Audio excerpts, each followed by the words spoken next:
So for our project, we did a blower door test on my house, which is a three-story house with 2 stories that are actually habitable, and then the bottom, or the lower floors, the basement is uninhabitable. The top floor is comprised of 3 bedrooms and 1 bathroom, and the downstairs is a living space, a kitchen, and then a half bathroom. The house was built about 25 years ago, and it's a log cabin with concrete mortar. The house has not been tended to very well.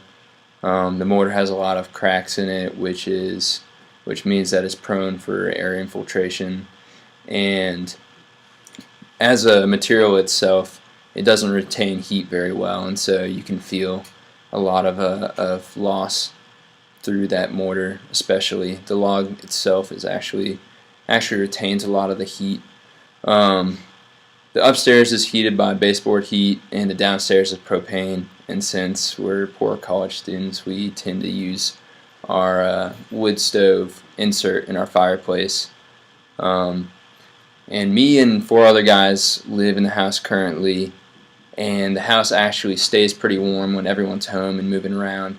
But then when we leave for the day and we come back, we'll find that it's pretty cold, even if we try and leave the fireplace running and keep the upstairs heated. The house itself, needs some improvement.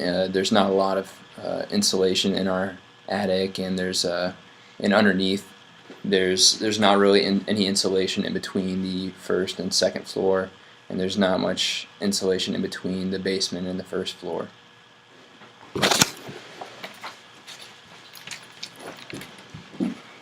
Alright, I'm Evan.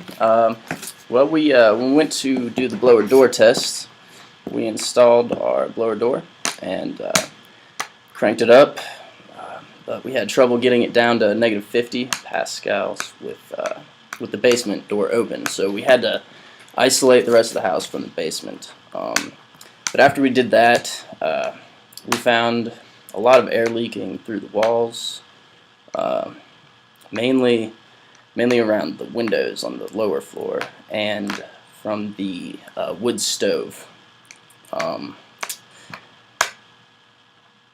There was a lot of air coming through behind it and all the walls.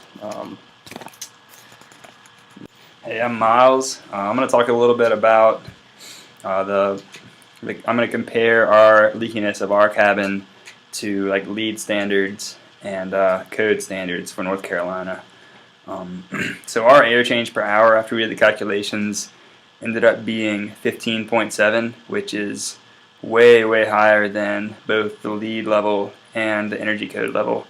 The LEED level is actually 1.7, so we were obviously way above that. And for the zone that we're in for North Carolina in Watauga County, we're in zone 5 on the ACH scale, and that means that we need to have a ACH that is no higher than 3, and again we are at 15.7, so for a colder environment we were way above where we need to be for air infiltration. So that we need to do a lot to our house to try to fix that. And Zach here is going to talk a little bit about what we tried to do to make our house less leaky and what our budget allowed us to do and what we would recommend for the next owners of the house to try and get done if they want to save some money on their heating bill. I'm Zach. I'll be talking about some things that we did and some recommendations to improve the building envelope. So we sealed around with spray foam around the windows, weatherized the doors, and caulked around the logs of the cabin.